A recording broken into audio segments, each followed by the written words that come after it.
Okay, today's project is to replace this leaky toilet shutoff valve. The symptom was originally that after I flushed the toilet I would hear this mysterious dripping noise. Couldn't figure out where it was coming from, believe it or not, for the longest time. Until I put this cup under there and it fills up with water. You can see where the valve was leaking. Maybe it's this hose that's leaking right here. You can see how it's all green from whatever minerals are in the water, maybe copper and stuff like that. But I bought a new valve and I'm going to put it on there with the new hose and see if I can fix it. Okay, so I've already shut off the water downstairs and I'm going to drain the water by turning on the faucet, and I'm going to flush the toilet. Try to drain the water out of that. So to replace it, I bought a new valve,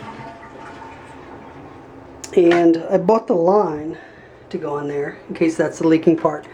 Now they do have these shark bite type valves that go on, but I'd like to put a regular valve back on. The problem is these compression nuts sometimes leak.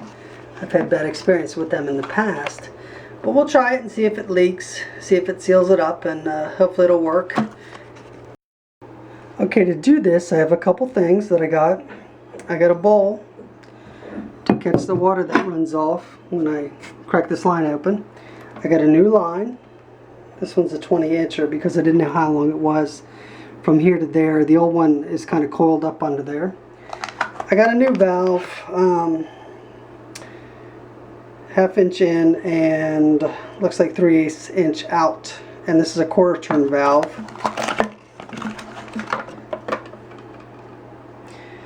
And it's got the little compression nut here, so we'll see how it turns out. Okay, my head hasn't been this close to a toilet since my drinking days, but what I'm going to do first is I'm going to get in here, I think, and I'm going to try to spin this guy off with my adjustable wrench. Ooh, comes right off. That's great. I'm going to push my bowl underneath here so that when it leaks, hopefully it'll leak into my bowl. Okay, then now that that's off, we're going to get under the toilet. I can't really see this, hopefully you can. And we're going to unscrew it from the toilet. So I'm pretty sure it was actually just the line that was leaking, but I'm going to go ahead and replace this valve anyway, just in case. So to do that, I'm going to take 2 adjustable wrenches. One's going to go in this section and the other one's going to go back behind it. I'm sorry I can't hold the camera and do this at the same time. And I'm going to spin this nut clockwise to back that off. Okay, so I've loosened this nut here, and what I'm going to do, I'm just going to spin this off here. I'm just going to expose the pipe. And I need to move this back. See this brass piece right here? That's going to come off. This is the compression nut. Look at it, it's nice and clean. Hopefully I can get that off without scoring up that pipe. Definitely don't want to score that up. There we go. It's nice and clean. There's somebody cleaned this off before, which is the way it should be. You want it nice and clean. You don't want any scratches, especially scratches running vertically or longitudinally from this way to this way. Scratches this way are probably okay. You don't want any scratches running the length of the pipe. Okay, so now what I'm going to do is I'm going to take the new little brass fitting and I'm going to put it on the pipe. Oops, wrong order. First, I'm going to put the compression nut on, of course. And I'm going to put this little brass fitting on here. Now the old way they had Teflon tape wrapped around the threads of the plumbing valve, but you shouldn't need that. The seal should come from, the brass nut or the compression nut and this little brass fitting. So I'm going to slide that on as far as it'll go, and then I'm going to put this on. And I'm going to use my 2 wrenches to tighten this up nice and good.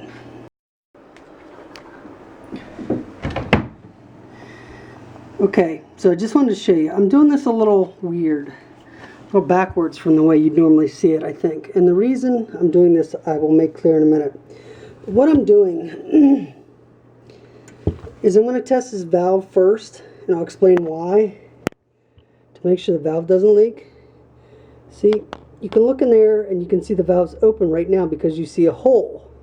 So I'm going to turn this a quarter turn clockwise, and it's going to be shut. And you know it's shut because you can see that there's no hole there. So the plastic piece has spun into the hole, and you know it's closed. And the reason I'm testing the valve first is because simply this. Excuse me. The valve was $8. This piece was $8. Okay, so that's $19.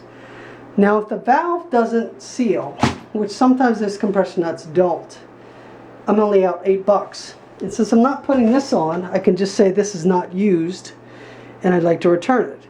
And the reason I'm doing that is in case this doesn't seal, which, like I said, sometimes they don't. They've been using these for years, but occasionally they won't seal. And if it doesn't seal, I'm going to go get one of those shark bite push-on type valves that really always seal. You just push them on. But the problem with those, when you turn this, the whole valve's going to flop around. So I'd rather do this if I can get it to seal. So I'm going to go downstairs, I'm going to turn on the water, and hopefully this seals. And I'm going to set the tripod up so perhaps you can watch it leak out of there. It might be some fireworks if it doesn't work. Okay guys, I'm about to go turn on the water. Maybe you'll see something, maybe you won't. Wish me luck. Wouldn't it be funny if I didn't turn the valve right and the water started spurting out of there? Anyway, I'll be back in a minute. Yay, it seals. It's pretty funny because I turned the water on downstairs and I heard the sink running and I thought, oh, it's leaking. It's leaking all over the bathroom floor. But it looks good. So let's take a look. I don't see any drips. Let me feel the bottom here. Completely dry. So it sealed right up. I made the right choice. So I'm going to put that hose on there. This hose right here. And it should be done. And I assumed the reason they put a long one on there is because 12 inches wouldn't fit from here to here. I guess I could have measured it, but I'm a lazy person. So next I'm going to take my adjustable wrench, if I can find it. And here it is. I'm going to tighten this up. I don't need to hold the valve because it's tightening in the opposite direction. Perpendicular, I think you would say, to the way the valve screws on the pipe. So I'm just going to tighten this up. The other end is hand tight. It has a plastic nut on there, and then I'm going to turn it on, and we'll see if it leaks and if it holds. So again, wish me luck. Okay, and I'm just going to get it a little tight. I don't want to over torque it. After you worked on things for a while, you kind of get a feel for how tight things should be. So let's turn it on and let's hope this part's not leaking. And looks good. It's music to my ears. Got a new valve on there. It's not going to drip anymore. Not going to ruin my floor. The reason I had to go get the towel is because that bowl that I had, I actually dumped over because I'm an idiot. But there we have it. That's today's project. Excuse me. And thanks for watching.